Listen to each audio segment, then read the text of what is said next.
Welcome to 5-9 part 2, and as I told you before, we're going to talk here about multiple transformations, and what that means is that more than one transformation can occur as we change an equation. So we're going to start out with our basic parent function f of x equals x. Remember, that means 1x for my slope, and then it starts at 0. So here's my y-intercept at 0, up 1 over 1, up 1 over 1, up 1 over 1, etc. So then I have, I have this line here. There's my f of x line. Now my g of x, this time, is 2x minus 3. Now notice that the slope has changed and my y-intercept has changed. So when I graph this, I'm going to start at negative 3, and then my slope is 2 over 1, so I go up 2 over 1, up 2 over 1, up 2 over 1, up 2 over 1, etc. And then I end up with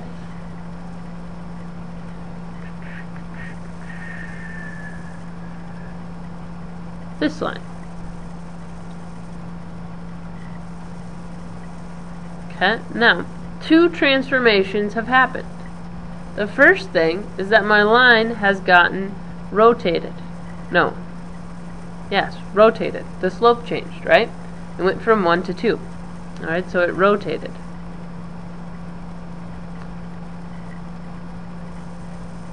And, okay, the question is, which point did it get rotated around? We'll talk about that in a second. And it also got translated.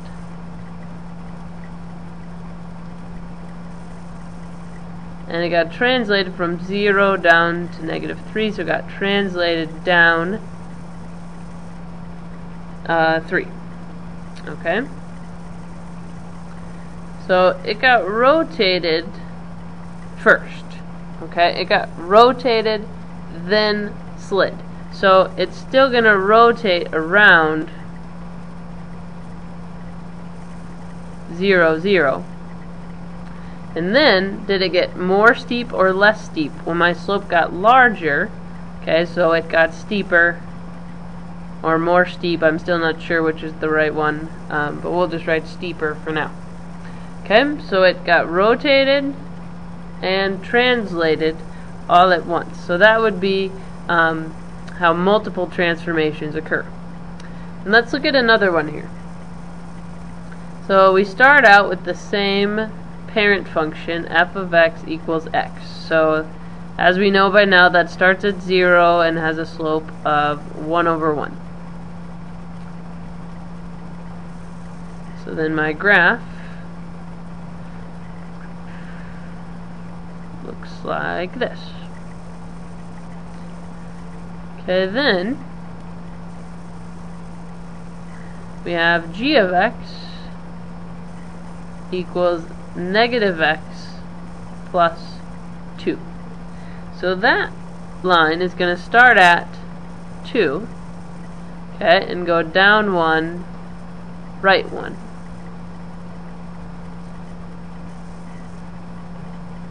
So that line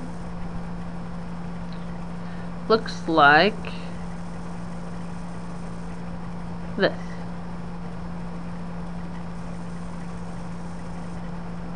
Now, when my slope is turned to negative, I know that that is a reflection. So this got reflected across the y-axis.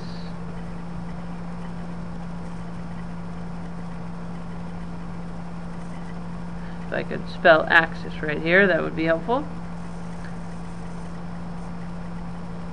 And then, after it got reflected, it got translated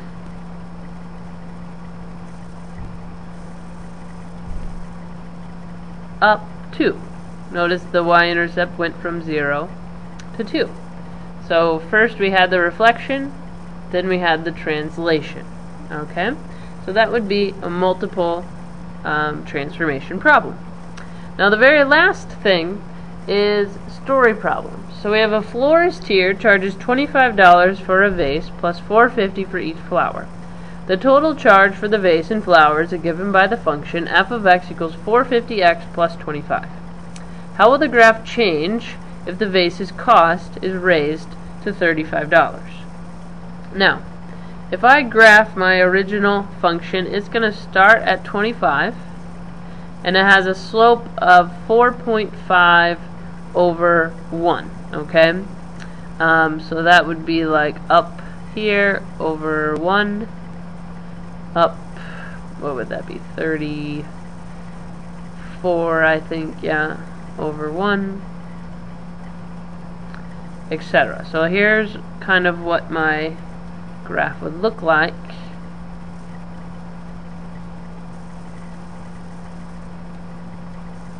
For my original function. Now what happens if I change my cost to 35 instead of 25? Well, that's going to change my equation to look like this. So how is that going to change my graph? Well, it's going to change where it starts. Instead of starting at 25, it's going to start at 35. Now it's going to have pretty much the same slope. So let me just do a little trick here. I want to clone that line. Okay, so there's my line, same line, but it moved up. So how's it going to change? Well, it will be translated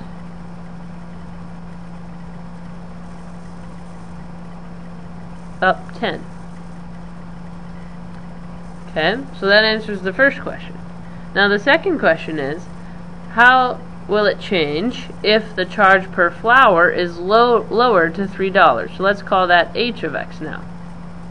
So if the price per flower is changed, that's going to change my slope. So then I'd have 3x plus 25. We're going to assume that it goes back to the original equation first. Alright, so that changes my slope. So instead of starting at 25 and going up 4.5 over 1, I'm going to go up 3 over 1. Okay, so that would get me up to 28, 31 over 1, 34 over 1, 37 over 1. Okay, so my line is going to look a little different. It's going to look something like this instead. Put a green arrow on the end of that so we can tell the difference. Okay, so that one's going to get rotated. Now it's going to get rotated around the y-intercept. So that's going to be 0.25.